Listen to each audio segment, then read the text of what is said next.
आप यहाँ पर? अरे नितिन ये क्या कर रहे हो आप? अरे नितिन तुम ये क्या कर रहे हो? मुझे क्यों मार रहे हो? दामाद जी आप ये क्या कर रहे हो? अब मेरी बेटी को क्यों मार रहे हो? दामाद जी मैं आपसे कुछ पूछ रहा हूँ, आखिरकार आप मेरी बेटी को मार क्यों रहे हो? माना जीजा जी, हमारे घर में आपका ओहदा सबसे ऊंचा है, पर इसका मतलब ये नहीं कि हमारे घर में ही आकर हमारे दीदी पर हाथ उठाएंगे आप देख रहे हो ना पापा, घर पे भी मुझे ऐसे ही मारते थे और आज तो उन्होंने बिल्कुल ही हद कर दी है। आपके सामने भी मुझे मारे ही जा रहे हैं। इससे पहले मैंने तेरे साथ में कभी कुछ ऐसा किया है? बताओ। छोड़ो मेरे बाल, ये दर्द हो रहा है नितिन, छोड़ो मेरे बाल। छोड़ो मेरी बेटी के बाल। तुम्हें कुछ लाज शर्म भी है कि नहीं? जब तुम मेरे सामने ऐसा कर रहा है तो पीठ पीछे क्या करते होगे? अच्छा अब मुझे समझ में आया कि मेरी बेटी यहां पर क्यों है, क्योंकि तुम हमेशा उसके ऊपर हाथ उठाते रहते हो। अगर तुमने उसको प्यार से रखा होता ना तो मेरी बेटी यहां पर नहीं होती। हाँ पापा ऐसे ही है ये। शादी के कुछ टाइम बाद ना ये मुझे मारते थे, बदतमीजी करते थे मेरे साथ। आप ही बताइए मैं क्या करती? अबे ओ चुप हो जा, नहीं तो एक और लगाऊंगा। और पापा जी हमारी शादी को 5 साल हो गए हैं, 5 साल में मैंने कभी इसके साथ ऐसा नहीं किया। अरे ऐसा छोड़ो, मैंने तो इससे कभी ऊंची आवाज में भी बात नहीं की। जो आज मैंने इसके साथ किया है ना, ये हर रोज मेरी माँ के साथ करती थी। और पापा जी ईगो तो मेरे अंदर ही बहुत थी, मैंने भी ठान लिया था मैं इसको कभी यहाँ से लेके नहीं जाऊंगा। पर इसको ना सबक सिखाना भी बहुत जरूरी था, और जो कुछ भी मैंने किया है ना वो इसको सबक सिखाने के लिए किया है, क्योंकि इसने ये सब ना मेरी माँ के साथ किया था। अरे मेरी माँ इसको अपनी बेटी की तरह मानती थी, पर इसने क्या किया? इसने उनके ऊपर हाथ उठाया। अब आप बताओ, हाथ उठाना कोई अच्छी बात है? हाँ तो क्या गलत किया मैंने? आपको पता है पापा, एक दिन मैं क्लबिंग के लिए जा रही थी और इसकी मम्मी ने मुझे मना कर दिया। मुझे उसी टाइम गुस्सा आ गया, मैंने तो हाथ उठा दिया उनके ऊपर। अरे क्या नहीं करा मैंने इस घर के लिए। उनको समय पे चाय देती हूँ, नाश्ता देती हूँ, फिर भी हर समय चाचा चाचा करती रहती है। और अगर दोबारा तुम्हारी माँ ने मेरे साथ ऐसे किया ना तो मैं तो दोबारा चाटा लगा दूंगी पापा इनकी मम्मी को। तुझे शर्म नहीं आई बिल्कुल भी अपने सास के साथ ऐसा व्यवहार करते हुए? तुझे अपनी इज्जत का ख्याल नहीं था? कम से कम अपने भाई का और हमारी इज्जत का तो ख्याल कर लेती। क्या तुझे यही हमने सिखाया था? ससुराल में जाकर के सास के साथ ऐसा व्यवहार कर? शर्म नहीं आई तुझे बिल्कुल भी? आज सुना दामाद जी, और अपनी ससुराल में मेरी नाक कटवा दी। यही हमने तुझे सिखाया था? कुछ तो सोचा होता, इस समाज में हमारी क्या इज्जत रह जाएगी और लोग क्या सोचेंगे।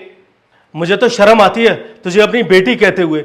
शायद मेरी परवरिश में ही कोई कमी रह गई होगी जो तूने ससुराल में अपनी सास के ऊपर हाथ उठाया। पापा आप अभी भी इन्हीं की साइड ले रहे हो?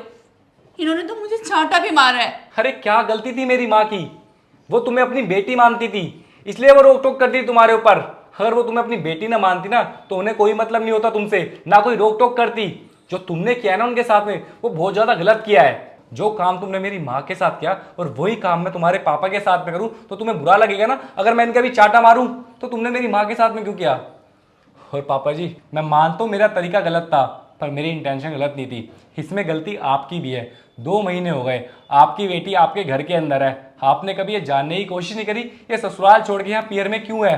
और आपने कभी ये भी नहीं सोचा कि कभी दामाद जी कॉल नहीं करते, और ना आपने कभी मेरे को कॉल की ये जानने की कोशिश नहीं की कि ये यहाँ पर क्यों है।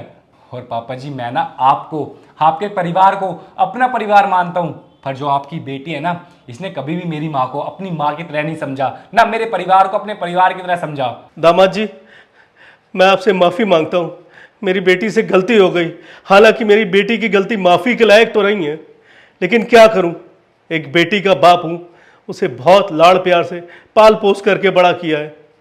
हो सके तो उसे माफ़ कर देना, और इसे ऐसे दुखी भी नहीं देख सकता ना। तो हो सके दामाद जी तो प्लीज़ माफ़ कर दीजिएगा, इससे गलती हुई है मैं जानता हूँ। हाँ जीजा जी, मुझे भी माफ़ कर दीजिए। मैंने सोचा सारी गलती आपकी है, इसलिए तो दीदी 2 महीने से हमारे घर पर रह रही है, पर आपकी बात सुनकर मुझे पता चल गया कि सारी गलती दीदी का ही है। प्लीज़ जीजा जी मुझे माफ़ कर दीजिए। पापा जी अगर माँ बाप अपनी बेटी की गलती को नज़रअंदाज करेंगे ना तो उससे हमेशा परिवार ख़राब होते हैं, रिश्ते ख़राब होते हैं। मुझे अच्छा लगा आपने अपनी बेटी को समझाने की कोशिश करी, और तुम्हें बिल्कुल भी शर्म नहीं आती? तुम 2 महीने से अपना घर छोड़ के अपने पीहर में पड़े हो। अरे एक बार सोच तो लेते, घर पे तुम्हारी ज़रूरत है और तुम्हें बिल्कुल भी मेरी ज़रूरत नहीं हुई। कोई बात नहीं, जैसा तुम्हें ठीक लगे तुम करो। पापा जी मैं आपसे एक बार और माफ़ी मांगना चाहता हूँ। जो कुछ भी मैंने किया उसमें मेरी इंटेंशन बिल्कुल साफ़ थी, मैं इसको सिर्फ सबक सिखाना चाहता था, अब तो आपको सारी बातें पता चल गई ना कि गलती किसकी है। अगर आपको लगता है ये गलती आपकी बेटी की है तो इसको घर पे भेज देना या फिर मुझे कॉल कर देना, मैं इसको लेने आ जाऊँगा। बाकी चलता हूँ। नितिन रुको, प्लीज़ मुझे माफ़ कर दो। मुझे तुम्हारी मम्मी के साथ उस दिन ऐसा नहीं करना चाहिए था। अरे पता नहीं उस दिन मुझे क्या हो गया था, पार्टी में जाने के लिए इतना पागल हो गई थी ना, तुम्हारी मम्मी पे हाथ छोड़ दिया। मुझे पता है ये बहुत बड़ी गलती की है मैंने, और मुझे अपनी गलती का एहसास भी है। मैं तुम्हारे आगे हाथ जोड़ती हूँ नितिन, प्लीज़ मुझे माफ़ कर दो।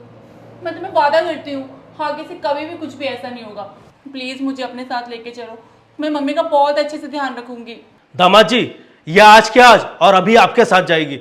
और कान खोल के तू सुन ले, तू अपने घर की लड़ाई अपने घर में सुलझाया कर, यहां आने की जरूरत नहीं है। और जैसे तू अपने माँ बाप की इज्जत करती है ना, वैसे ही अपनी ससुराल में अपनी सास की इज्जत किया कर। और अब जा यहां से, अपने कपड़े पैक कर। अरे तूने सुना नहीं मैंने क्या कहा? तू जा यहां से, अपने कपड़े पैक कर। हाँ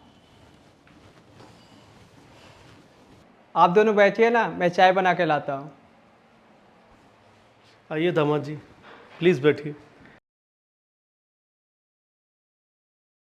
गलती हो गई मेरी बच्ची से। अरे कोई बात नहीं, आप काफ़ी मत मांगिए, चलता है इतना तो।